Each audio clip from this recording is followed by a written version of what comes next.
땅콩을 잘못 먹으면 독이 된다고 하는데요. 오늘은 이 땅콩을 당뇨에 독이 아닌 보약으로 먹는 법을 알아보겠습니다.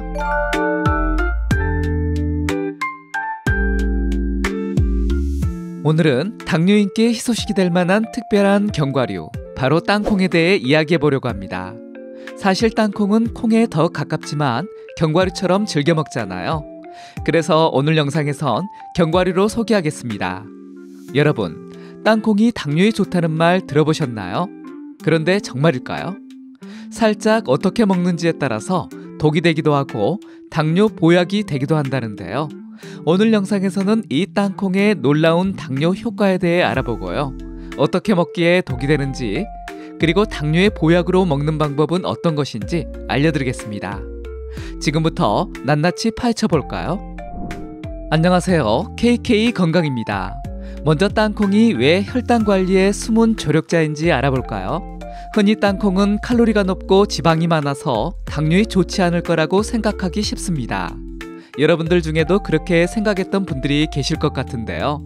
하지만 땅콩은 혈당 관리에 도움을 주는 착한 견과류입니다.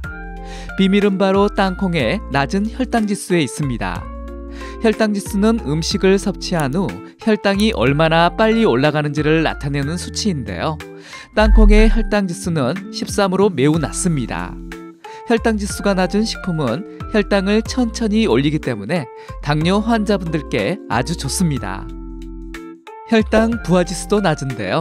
혈당 부하 지수는 일회 섭취량에 함유된 탄수화물이 혈당을 얼마나 높이는지를 나타내는 수치인데요.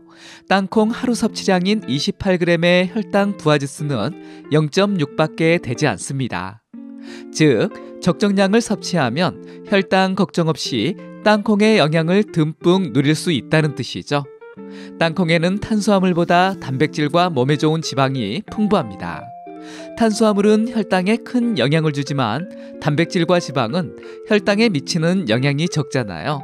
그래서 땅콩은 하루 섭취량 정도면 당뇨인 분들도 안심하고 드실 수 있는 훌륭한 간식이 됩니다. 한 가지 꼭 알고 계셔야 할 게 있는데요. 혹시 땅콩 드실 때 속껍질은 어떻게 하시나요?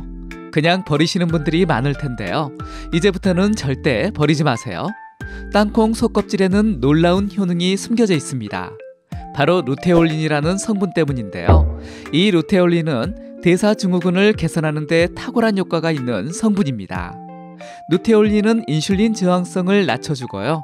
지방간을 개선하며 비만 위험까지 줄여주는 기특한 녀석입니다.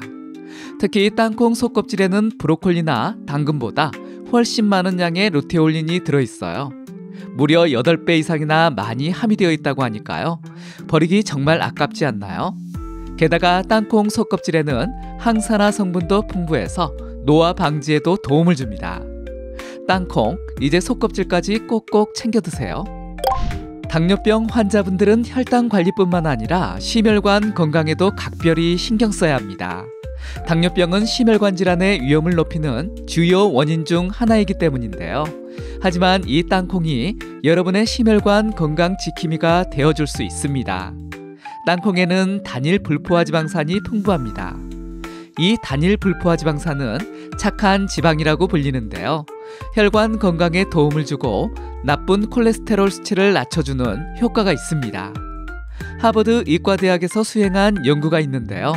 땅콩을 포함한 견과류가 LDL 콜레스테롤 수치를 낮추는 효과가 있는 것으로 나타났습니다.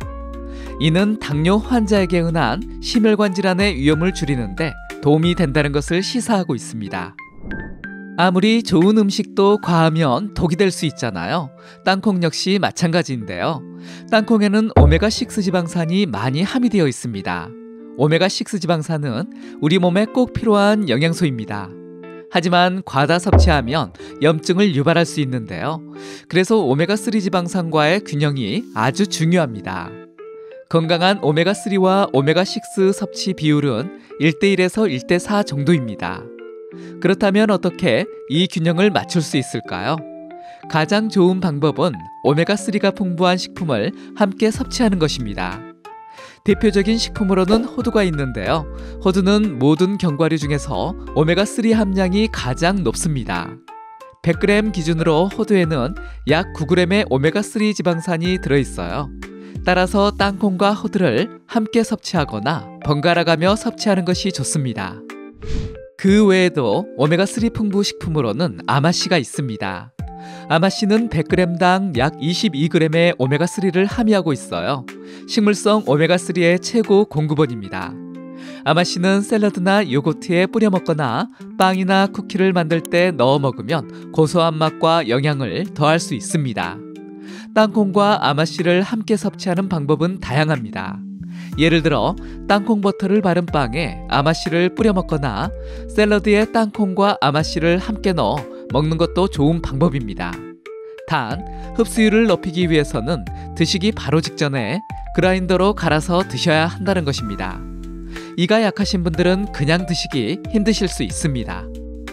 이제 당뇨 환자가 어떻게 땅콩을 섭취해야 하는지 구체적으로 알아보겠습니다.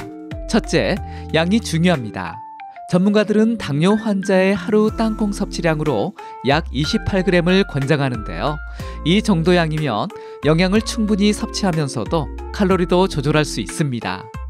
드실 때도 28g을 한 번에 모두 드시기보다는 하루에 2, 3회로 나눠 먹는 것이 혈당 관리에 더 효과적입니다.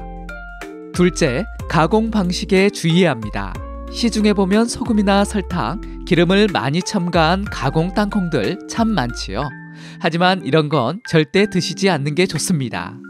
가장 좋은 것은 볶거나 로스팅한 무염 땅콩이니까요. 이런 걸 구해 드세요. 특히 속껍질째 드실 거라면 가능한 국산 유기농 땅콩을 이용하면 좋을 것 같습니다. 셋째, 땅콩 버터도 좋은 선택이 될 수 있습니다. 하지만 시중에 판매되는 대부분의 땅콩 버터에는 설탕이나 트랜스지방이 포함된 경우가 많으니까요. 성분표를 꼼꼼히 확인하세요. 가장 좋은 것은 100% 땅콩만 들어있는 천연 땅콩 버터입니다. 땅콩 버터는 칼로리가 높기 때문에 한 번에 티스푼으로 한두 스푼 정도만 섭취하는 것이 좋습니다. 넷째, 식사 시간에 맞춰 섭취하는 것이 좋습니다. 땅콩을 식사 30분 전이나 식사와 함께 섭취하는 건데요. 이렇게 드시면 식후혈당 상승을 완화할 수 있습니다. 단, 땅콩의 양만큼 밥의 양을 줄여야 합니다. 평소 드시는 양을 드시고 땅콩까지 드시면 안 되겠죠? 모든 식품이 그렇듯 땅콩에도 주의해야 할 점이 있습니다. 땅콩에는 피트산이라는 성분이 들어있는데요. 이 피트산은 철분, 아연, 칼슘과 같은 미네랄 흡수를 방해할 수 있습니다. 따라서 땅콩을 매일 먹기보다는 가끔씩 다른 견과류와 번갈아가며 섭취하는 것이 좋습니다. 그리고 땅콩은 알레르기를 일으키는 대표적인 식품 중 하나입니다. 특히 소아에게서 땅콩 알레르기는 심각한 문제가 될 수 있으니까요. 본인이나 가족 중에 땅콩 알레르기가 있다면 당연히 섭취를 피해야 합니다.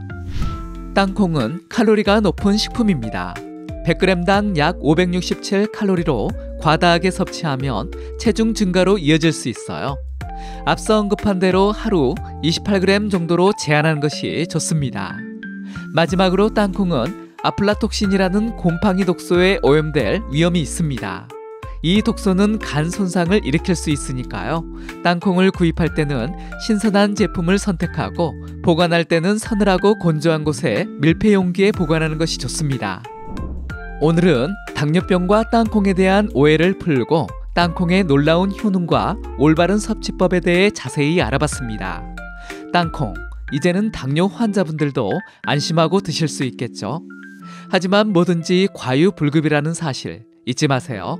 오늘 알려드린 내용을 바탕으로 땅콩을 똑똑하게 섭취하신다면 혈당 관리와 건강, 두 마리 토끼를 모두 잡으실 수 있을 겁니다. 이번 영상이 도움이 되셨다면 다른 분들에게도 공유해 주시고요. 구독하기, 좋아요 눌러주세요. 감사합니다.